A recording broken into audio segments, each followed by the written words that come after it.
हाय। आज हम एक बहुत इंपॉर्टेंट टॉपिक के बारे में बात करेंगे, फाइनेंशियल गोल्स। हम सब ने ये क्वेश्चंस तो ज़रूर पूछे होंगे कि कौन सी इन्वेस्टमेंट बेस्ट है, हमें अपना पैसा कहाँ लगाना चाहिए, बट ये क्वेश्चंस थोड़े इनकम्प्लीट हैं। इन्वेस्टमेंट करने के लिए आपको वाई या फिर क्यों पर फोकस करना भी ज़रूरी है। वाई आर यू इन्वेस्टिंग, आपके फाइनेंशियल गोल्स क्या हैं। तो चलिए आज हम सीखते हैं कि फाइनेंशियल गोल्स कैसे सेट करें और उन्हें अचीव कैसे करें। बिफोर स्टार्टिंग योर इन्वेस्टमेंट्स, आप अपने से एक क्वेश्चन पूछिए, मैं क्यों इन्वेस्ट कर रहा हूँ। फाइनेंशियल प्लानिंग सिर्फ आपके पैसों को बढ़ाने के लिए नहीं है, या आपकी इन्वेस्टमेंट्स को एक पर्पस देने के लिए है। स्टार्ट विद वाई, ये क्यों ज़रूरी है समझते हैं। इस चीज़ के लिए हम कुछ एग्जांपल्स लेते हैं। एग्जांपल 1, आप पेरेंट्स हैं और आप अपने चाइल्ड की एजुकेशन के लिए इन्वेस्ट करना चाहते हैं। एग्जांपल 2, आप एक कंफर्टेबल रिटायरमेंट के लिए इन्वेस्ट करना चाहते हैं। एग्जाम्पल 3, आप रेंट पे रहने की बजाय अपना घर ओन करना चाहते हैं और उसके लिए आप इन्वेस्ट करना चाहते हैं। एग्जाम्पल 4, हो सकता है आप रिटायरमेंट के बाद एक स्टेडी इनकम चाहते हैं और उसके लिए इन्वेस्ट करना चाहते हैं। हर एक एग्जाम्पल एक फाइनेंशियल गोल है, आपकी लाइफ की एक स्पेसिफिक नीड है जो टाइम और मनी से कनेक्टेड है। अब जब आप समझ चुके हैं कि वाई आर इन्वेस्टिंग, तो चलिए फाइनेंशियल गोल्स को डिफ़ाइन करते हैं। यह आपकी लाइफ के माइलस्टोन्स होते हैं, जैसे अपने बच्चों की एजुकेशन को फंड करना, अपने लिए घर खरीदना या फिर रिटायरमेंट के लिए पैसे सेव करना।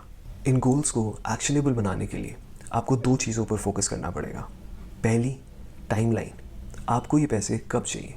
सेकंड, अमाउंट, आपको कितने पैसे चाहिए। Let's take a small example.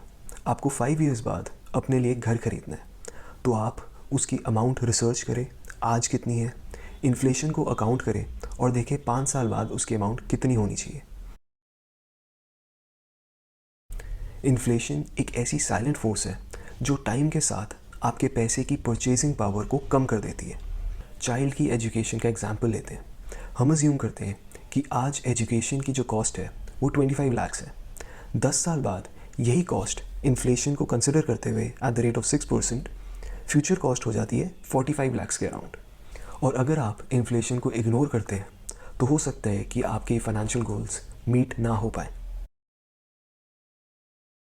Financial goals को हम 2 कैटेगरीज में डिवाइड कर सकते हैं। पहली कैटेगरी है शॉर्ट टर्म गोल्स। ये ऐसे फाइनेंशियल गोल्स हैं जो आपने अगले 1 to 5 ईयर्स में अचीव करने हैं, जैसे कार खरीदना या वेकेशन पे जाना। दूसरी कैटेगरी है लॉन्ग टर्म गोल्स। ये ऐसे फाइनेंशियल गोल्स हैं जिनका टारगेट थोड़ा दूर है, मोर दैन 5 ईयर्स। इसमें रिटायरमेंट प्लानिंग आ सकती है, अपने बच्चों की हायर एजुकेशन के लिए इन्वेस्ट करना आ सकता है, या फिर घर खरीदना आ सकता है। इन दोनों में डिफरेंसेस समझना ज़रूरी है, क्योंकि इससे आप अपनी इन्वेस्टमेंट स्ट्रैटेजी चूज़ कर सकते हैं। शॉर्ट टर्म गोल्स के लिए आप सेफ्टी और लिक्विडिटी पे फोकस करेंगे और लॉन्ग टर्म गोल्स के लिए आप ग्रोथ पे फोकस करेंगे। कुछ गोल्स एसेंशियल होते हैं, जैसे अपने बच्चों की एजुकेशन फंड करना या फिर रिटायरमेंट के लिए सेव करना, और कुछ गोल्स डिस्क्रिशनरी होते हैं, जैसे एक लग्जरी वेकेशन के लिए सेव करना। सबसे पहले अपने मस्ट हैव्स और नाइस टू हैव्स को आइडेंटिफाई करें। गोल्स को प्रायोरिटाइज करने से आपका पैसा सही जगह इन्वेस्ट होता है, पहले हायर प्रायोरिटी की तरफ और बाद में लोअर प्रायोरिटी की तरफ। अनएक्सपेक्टेड चीज़ें किसी के साथ भी हो सकती हैं, जैसे जॉब लॉस या मेडिकल इमरजेंसीज।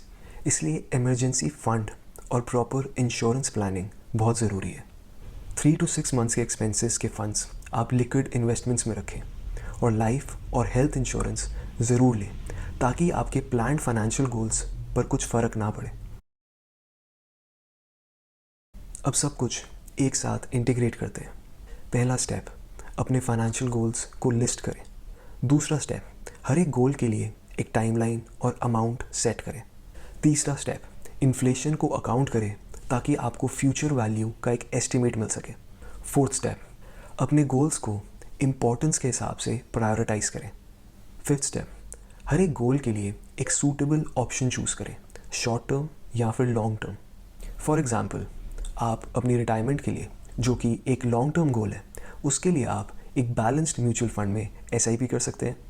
और अगर आपका कोई शॉर्ट टर्म गोल है जो अगले 1 से 5 साल में आने वाला है, उसके लिए आप या तो फिक्स्ड डिपॉजिट कर सकते हैं या फिर डेट इंस्ट्रूमेंट्स में इन्वेस्ट कर सकते हैं। So there you have it. Financial planning सिर्फ पैसे को सेव करना नहीं है, बल्कि उनको एक पर्पस देना है। End of course, if you want to start investing in mutual funds, you can always reach out to me. Thank you so much for watching this video.